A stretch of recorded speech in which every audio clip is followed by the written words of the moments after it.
Well, the timing debate in terms of the markets is a forever debate, and really speaking, there are no meaningful answers to this debate. But let me attempt to answer this question, whether this is a good time to enter the markets in 4 or 5 parts. Number one,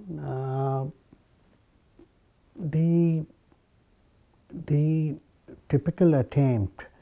that from time immemorial is made to time the markets is akin to trying to predict market levels, and any short term attempt of that kind is to make a short term prediction of the market level. And 300 years of recorded history of investing shows that that is not a very successful model. To predict market levels and to be benefiting from them is something that one can understand is why people would desire to do so. But experience teaches that it is kind of a futile exercise. Chances of success of such a strategy over a meaningful length of time is actually next to nothing. And therefore, while this is a forever debate, but I would consider empirically that issue as a sterile one. Secondly, one can never intelligently talk about valuations at a market level. If timing is implicit in terms of whether the valuations are fair or otherwise,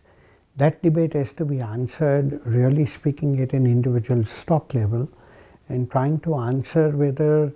the timing is appropriate, or in other words, whether the entry level market valuations are favorable or not.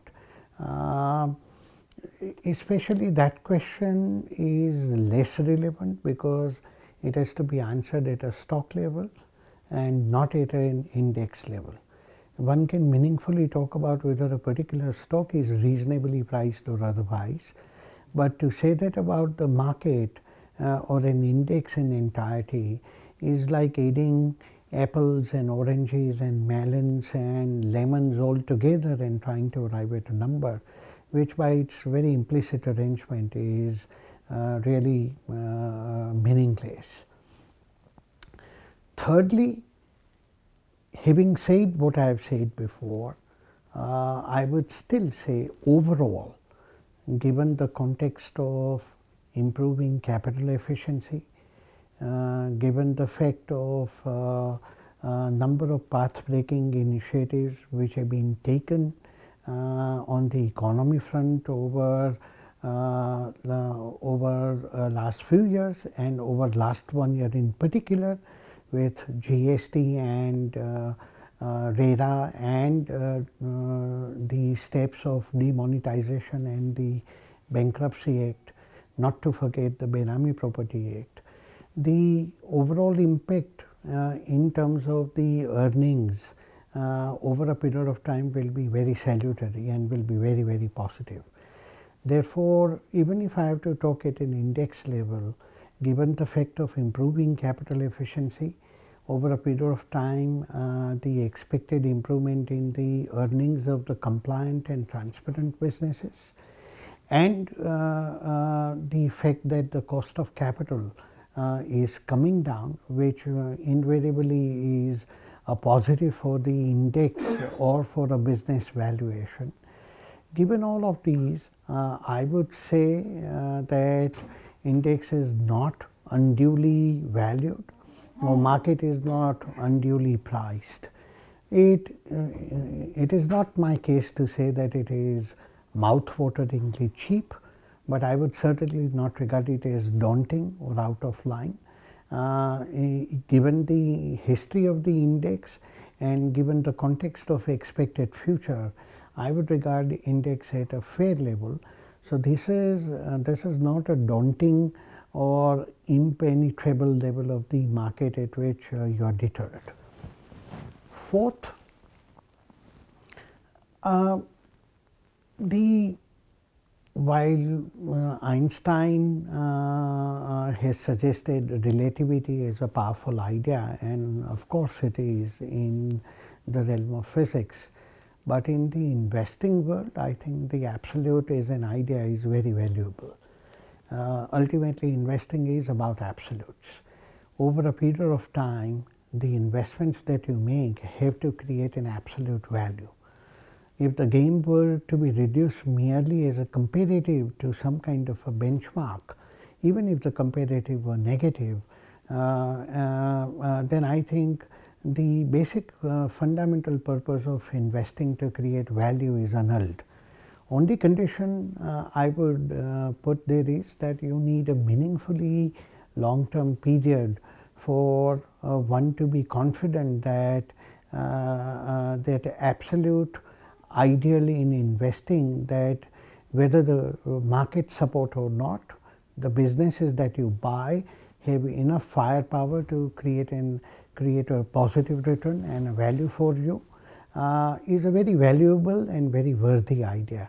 And I believe it is doable when you focus on the right kind of businesses, that you understand their character well, that you buy them with a discipline at a sensible price compared to what they are worth, then over a meaningful period of time, absolutism is an idea, even if relatively market support or not, is something which is doable, achievable, and I would even go to the extent of saying that in some sense it's a duty cast upon the investors. Finally, if the investing were to be reduced to merely an act where only if the index rises that you rise, and if index were not to really favor you, then things would come apart, then it would be a very, very poor case of investing. We can't, the investing skill can't be merely to hoist your boat just at a right point of time in a rising tide. So, if the skill of investing were to be merely find a most appropriate point of time where you put your boat in a rising tide, so that your boat gets uplifted with the tide, then I would say that would be a very embarrassing branch of knowledge. Fortunately, investing does not require you to have that prescient or a precise kind of a timing where the rising tide can lift you up. All that you need is a sensible long term approach, an ability to find and understand quality in the good businesses, along with that a necessary capability to be able to value them, and you need to have as a personality a discipline and character to buy these good businesses only, and buy these good businesses only at a sensible price. And having done all these hard work, staying the course is the wisest thing to do. So, I would say when you bring about all of these factors together, the ability to understand different businesses, skill to be able to value them, discipline to buy quality and at a sensible price, and wisdom to stay the course. If we do that, then I think absolutism as an idea in investing is something which is realistic, provided we have a meaningfully long period of time in the mind. And I would say in the quality long term investing, meaningful period of time is something I would say is 5 years and higher. So, to give a finally a summary answer to that question, really speaking, rather than focusing on trying to the perfect time for entering, it is important to be able to bottom up basis pick and choose businesses, and to be able to ensure that these businesses will do what they have to do, which is to grow in a meaningful fashion for a meaningfully long period of time, to generate the necessary cash flows in a capital efficient environment. And if you buy them at sensible prices, then the returns are yours to be had. And finally, I would say in my opinion, the way the economy is juxtaposed in terms of the overall context, both of the world as well as the economy itself,